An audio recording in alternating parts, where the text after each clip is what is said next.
Hello everyone, welcome back to my channel EduGlance, Education at a Glance. As per your request मैं लेके आ गई हूँ English के chapter A Letter to God के notes with explanation. So before starting the video, make sure that you like the video, subscribe to my channel and hit the bell icon and share it with your friends. So today we are going to study the chapter of class 10th English, A Letter to God.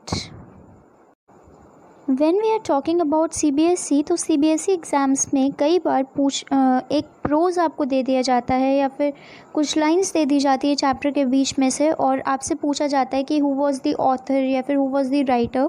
सो यहाँ पे जो हमारा chapter है a letter to God, the author of the story was Gregorio Lopez Fuente. So he was a Mexican novelist or poet or journalist, और he was one of the leading chroniclers of the Mexican Revolution. Mexican Revolution के time पे इन्होंने जो लोग history की चीज़ों को लिखते हैं, पेन करते हैं, उनको कहते हैं chroniclers. तो ये मैक्सिकन रिवॉल्यूशन के बारे में भी इन्होंने बहुत सारी चीज़ें लिखी हुई हैं. He was one of the greatest writers of his time. अपने टाइम की अच्छे राइटर्स में से माने जाते थे. And he got his work published in many famous articles. By the way, for CBSE class 10th examination आपको सिर्फ ऑथर का नाम और स्टोरी का नाम लर्न करने की ज़रूरत है, उनके बारे में याद करना ज़रूरी नहीं होता. सो summary of the chapter. Lencho is a meticulous farmer who lives in a beautiful valley. Lencho एक बहुत ही केयरफुल सा फार्मर है जो कि ब्यूटीफुल सी वैली में रहता है. He always takes good care of his family. He has prepared his fields of corn and kidney beans in the midst of the valley and is waiting for the rain to replenish the soil and reap healthy harvest this year. Reap यानी कटाई करना और अच्छी harvest. तो वो क्या कर रहा है, वो अपनी फैमिली की बहुत अच्छी देखभाल करता है और उसने अपनी फील्ड्स को कॉर्न और किडनी बीन्स उसमें बोया हुआ है अपनी वैली के एकदम बीच में, और वो वेट कर रहा है कि रेन हो और वो अपनी फसलें जब उसकी रेन के कारण अच्छी हो जाए, बारिश से अच्छी हो जाए, तो वो उनकी कटाई करके उनको बेच सके और अच्छी खासी हार्वेस्ट हो सके. सो यहाँ पे लर्न करने वाली चीज़ें क्या हैं. कॉर्न एंड किडनी बीन्स की उसने क्रॉप डाली हुई है. And that's all. और लेंचो तो नाम तो आपको याद हो ही गया होगा. One day his wife calls him and the boys to have dinner. As soon as they step inside, the rain-laden clouds appear over the mountains. Lencho goes out to enthrall in the falling droplets, which he calls as falling coins. सो एक दिन उसकी wife उसको boys को अंदर बुलाती है खाना खाने के लिए, और वो जैसे ही अंदर आते हैं वैसे ही रेनी क्लाउड्स माउंटेन्स के ऊपर छा जाते हैं. और लेंजो जब बाहर जाता है तो देखता है कि बारिश हो रही होती है. And he calls the falling droplets as falling coins. ये बहुत इंपॉर्टेंट है, कई बार आता है कि क्यों उसने ऐसा कहा. तो वो कह रहा है कि जब बारिश होगी तो मेरे जो क्रॉप्स है वो अच्छे से हार्वेस्ट हो जाएंगे और फिर मैं उनकी कटाई करके उन्हें बेच सकूँगा और पैसे कमा सकूँगा अच्छे खासे. तो इसीलिए वो कहता है कि ये ड्रॉपलेट्स मेरे लिए फॉलिंग कॉइन्स जैसे हैं क्योंकि मैं इनसे पैसे कमाऊँगा. But soon his delight turns into despair as the rain is followed by a severe hailstorm. In a matter of hours, his entire field and its crops are covered by white hailstones. There is not a single crop left unscathed. लेकिन जल्दी जो उसने सोचा कि ये बारिश हो रही है इससे मेरे क्रॉप्स अच्छे हो जाएंगे, जल्दी ही उसकी ये खुशी दुख में बदल जाती है. क्यों? क्योंकि बारिश तो होती है पर बारिश के बाद स्नोफॉल हो जाता है, हेल स्टॉर्म आ जाता है, और वो भी बहुत ही भयानक हेल स्टॉर्म. ओले पड़ने लगते हैं बहुत ही भयानक, जिसके कारण उसकी पूरी फसलें ख़राब हो जाती हैं. पूरी फसलों में कुछ ही देर में, कुछ ही घंटों में हम देखते हैं कि पूरी फसलों पे वाइट कलर की स्नो की चादर बिछ जाती है और कोई भी ऐसा क्रॉप नहीं बचता है जो कि बच गया हो. सारे क्रॉप मतलब ख़राब हो जाते हैं. अनस्कैटर्ड यानी ऐसी चीज़ें, अनस्कैथर्ड का मतलब होता है कि जो चीज़ बच गई हो, किसी ख़राब कंडीशन से बच के आ गई हो। लेकिन यहाँ पे लिखा है there is not a single crop left unscathed, यानी कि कोई भी क्रॉप बच के नहीं आ पाया, कोई भी क्रॉप अनस्कैथर्ड नहीं हुआ, कोई भी क्रॉप उस भयानक कंडीशन से बच नहीं पाया। Lencho's heart sinks into melancholy. His wife encourages him to keep faith in God, who helps those who need and feeds the hungry. लेंजो बहुत दुखी हो जाता है कि मेरी तो सारी क्रॉप्स ख़राब हो गई। तो उसकी वाइफ जो होती है उसे इनकरेज करती है कि भगवान पे भरोसा रखो, भगवान उन सब की मदद करते हैं जो कि ज़रूरतमंद होते हैं और भूखों को भी खाना देते हैं। Lencho is faithful as well. He decides to ask for divine help literally through a written appeal. He takes a paper and scribbles his appeal for 100 pesos and addresses it to the god. Lencho भी बहुत faithful था, भगवान पे उसे भी विश्वास था, तो वो भगवान से हेल्प मांगता है और वो भी एक बहुत ही फॉर्मल वे में। वो एक पेपर लेता है और उस पर अपनी पूरी फरियाद लिखता है और कहता है कि मुझे 100 पैसोस चाहिए, और गॉड उस पर एड्रेस क्या डालता है, गॉड, कि ये लेटर गॉड को पहुंचाना है। और कितने पैसे मांगते हैं, 100 पैसोस। पैसोस वहाँ की कुछ यूनिट होगी, मनी की करेंसी होगी वहाँ की, तो वो 100 पैसोस मांगता है। He takes the letter to the town post office, affixes a postage stamp. Back at the post office, a postman collects the letter and brings it to the notice of his postmaster. They both are amused by the address on the letter, but realize and admire the sheer strength of faith in Lencho's words. Lencho अपना letter town के post office में ले जाता है। वहाँ पे letter के side में कॉर्नर में पोस्टेज स्टैम्प लगाता है और लेटर को पोस्ट कर देता है। तो जो पोस्ट ऑफिस पे जो पोस्टमैन लेटर कलेक्ट करता है वो उस लेटर को देखता है और तुरंत अपने पोस्ट मास्टर के पास ले जाता है, अपने सीनियर ऑफिसर के पास, पोस्ट मास्टर के पास। और वो दोनों जब देखते हैं कि इस लेटर पे गॉड लिखा हुआ है, एड्रेस कहाँ पोस्ट करना है, गॉड लिखा हुआ है, तो वो दोनों बहुत ही ज़्यादा आश्चर्यचकित हो जाते हैं कि अरे ये क्या है। लेकिन जब वो तुरंत ही उन्हें ये भी रियलाइजेशन होता है कि इस बंदे को कितना ज़्यादा फेथ है गॉड पे, कितना ज़्यादा स्ट्रेंथ है इसकी फेथ में, इसके वर्ड्स में कितनी ज़्यादा भक्ति दिख रही है, कितना इसको विश्वास है भगवान पे। They read the letter and realize his predicament as well, trying to preserve Lencho's resolute faith and in the process help a desperate man. The entire post office contributes their share to pool money for the farmer. They collect 70 pesos and put it inside the envelope with a letter signed God. तो वो letter को पढ़ते हैं और उन्हें realise होता है कि ये आदमी कितना ज़्यादा परेशानी में है, अभी इसके सारे क्रॉप्स ख़राब हो गए, अपनी फैमिली को कैसे पालेगा। सो उसके इस विश्वास, भगवान पे इस विश्वास को बचाने के लिए और साथ ही साथ उस ज़रूरतमंद आदमी की हेल्प करने के लिए, जो पूरा पोस्ट ऑफिस होता है उसमें सब लोग थोड़ा थोड़ा कंट्रीब्यूशन करके उसके लिए या पूल करके कंट्रीब्यूशन करके एक मनी इकट्ठा करते हैं। और वो टोटल कंट्रीब्यूशन कितना हो पाता है, लर्न करिएगा इसे, 70 पैसोस का कंट्रीब्यूशन वो लोग इकट्ठा कर पाते हैं सब लोग मिलके। और ये 70 पैसोस को वो लोग एक लेटर में डालते हैं और उस पर भी लिख देते हैं गॉड, मतलब कि ये गॉड ने भेजा है, ऐसा उसे लगे, जो लेंचो है उसे ऐसा लगे कि ये लेटर में 70 पैसोस गॉड ने भेजा है। पैसोस यानी वहाँ की जो भी करेंसी होगी उसको यहाँ पे pesos बोला जा रहा है। The next weekend, when Lencho arrives at the post office to collect his letter from God, he is not surprised at all to see it there. He takes it and leaves.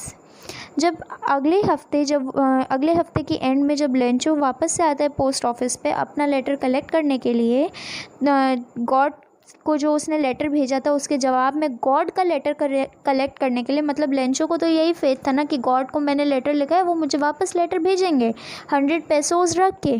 So he is not surprised at all to see it there, मतलब उसके लिए उसको मतलब इतना विश्वास था भगवान पे कि उसे एकदम भी सरप्राइज़ नहीं हुआ कि अरे वाह गॉड ने मेरी सुन ली, मुझे लेटर वापस भेजा, उसे बिल्कुल सरप्राइज़ नहीं हुआ। वो एकदम से उससे एकदम उसे पता था, मतलब विश्वास था कि हाँ गॉड मेरी सुनेंगे और मुझे वापस भेजेंगे ही भेजेंगे। तो वो उसे लेता है और निकल जाता है पोस्ट ऑफिस से। But he returns soon afterwards. He is disturbed and searches for a piece of paper and ink. He then writes something on the paper and sticks a postage stamp to it and deposits in the post box.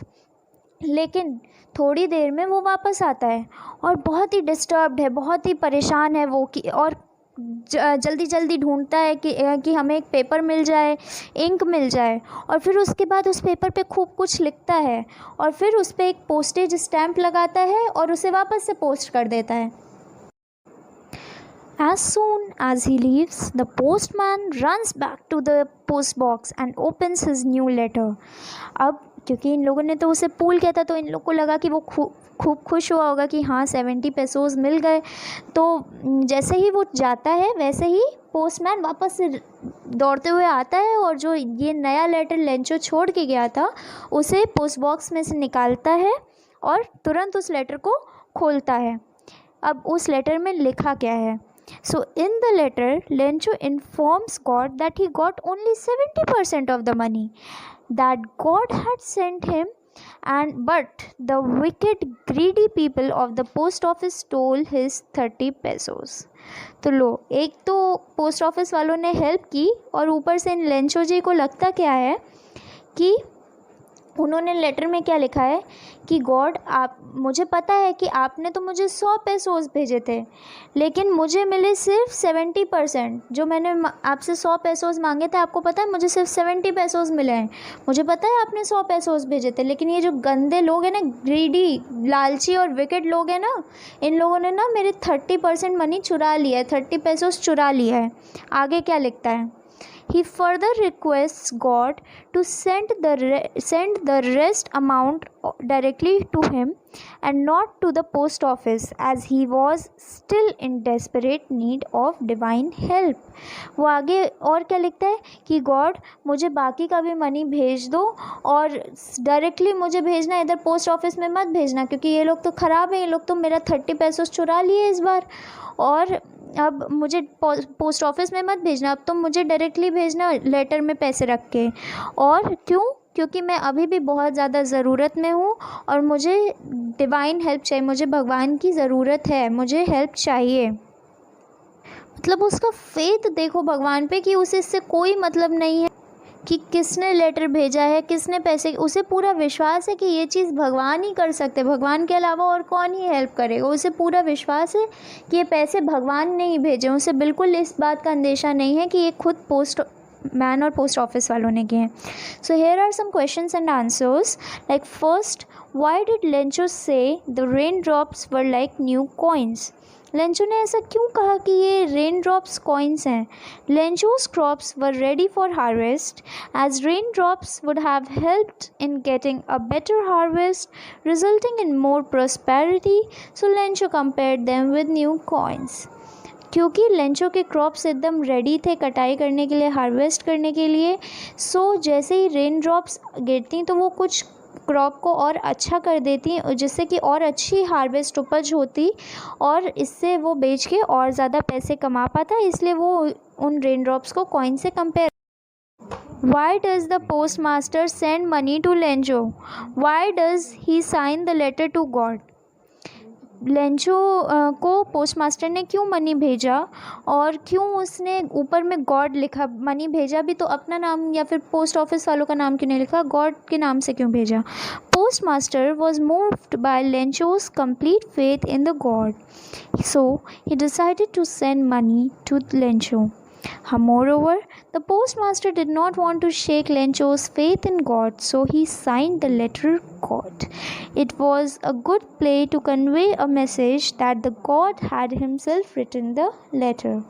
So postmaster को लेंचोस की complete faith in God पे, मतलब उसने जब देखा कि इसको भगवान पे इतना ज़्यादा विश्वास है कि भगवान से पैसे मांगने आया और वो भी एक लेटर में लिख के, मतलब हम लोग कैसे जाते हैं, हम लोग जाते भगवान के सामने हाथ जोड़ के खड़े हो जाते हैं, लेकिन उसे इतना ज़्यादा फेथ था कि उसने एक फॉर्मली जैसे हम लोग लेटर लिखते हैं उस तरीके से लेटर लिख के पोस्ट किया तो पोस्ट मास्टर को अंदर तक ये बात छू गई और उसने इसीलिए डिसाइड किया कि हम लोग हेल्प कर सकते हैं लेंचो को, और साथ ही साथ उसे ये भी लगा कि हाँ लेंचो को काफ़ी ज़्यादा ज़रूरत भी है। उसके बाद वो पोस्ट मास्टर के इस बिलीफ को तोड़ना भी नहीं चाहता था कि गॉड पे जो उसका बिलीफ था, पोस्ट मास्टर इस बिलीफ को तोड़ना नहीं चाहता था, इसलिए उसने ऊपर में गॉड लिखा। चाहता तो अपना नाम भी लिख सकता था, पर उसने गॉड इसलिए लिखा ताकि उसे ये बिलीफ रहे कि हाँ मैंने गॉड पे फरियाद लगाई तो गॉड ने मेरी बात सुनी। और ये एक अच्छे तरीके का प्ले भी था कि उसको लेंचो को ये मैसेज चला गया कि गॉड खुद ही उस लेटर को लिख के उसको पैसा दिए हैं। Did Lencho try to find out who had sent the money to him? Why? Why not? No, Lencho does not try to find out who had sent the money to him. This is because he had great faith in God and never suspected that someone else other than God would send him the money. His faith in God was so strong that he believed that God had sent the money. So Lencho ने ये कोशिश भी नहीं की कि उसे किसने money भेजा, इसलिए क्योंकि उसे इतना ज़्यादा भरोसा था भगवान पे कि उसने वो ये सोचता ही नहीं था कि भगवान के अलावा भी कोई उसकी हेल्प कर सकता है उसे मनी भेज के। उसे ये पूरा विश्वास था कि भगवान को मैंने लेटर लिखा है तो भगवान ने ही भेजा है, इसलिए उसने ये पता लगाने की कोशिश भी नहीं की कि किसने मनी भेजा है, अपने दृढ़ विश्वास के कारण। वैसे तो इस स्टोरी के बहुत सारे मॉरल्स हैं, जैसे कि we should help people in need, जैसे पोस्ट मास्टर और बाकी पोस्ट ऑफिस के लोगों ने किया, और भी बहुत सारे हैं, बट जो बेस्ट मॉरल है वो ये है कि extreme faith in God may give you a ray of hope even in the darkest time. Many time ऐसा होता है कि हम लोग बहुत ज़्यादा दुखी हो जाते हैं अगर हमारे साथ कुछ भी बुरा हो जाता है तो, लेकिन अगर हम भगवान में विश्वास रखें तो जब लेंचो का सब कुछ ख़त्म हो गया फिर भी उसने अपना विश्वास भगवान में रखा और उसकी हेल्प तो हुई, और साथ ही साथ उसे एक नई दिशा भी मिली, एक आशा की किरण मिली। तो हमें अपनी सब कुछ होप हमेशा खो नहीं देनी चाहिए। सो मेरे हिसाब से मॉरल ये है स्टोरी का, आपके हिसाब से कुछ और भी हो सकता है। So with this, thanks for watching. We have completed the chapter A Letter to God of class 10th English. So if you liked the video, then please subscribe to my channel and bye bye.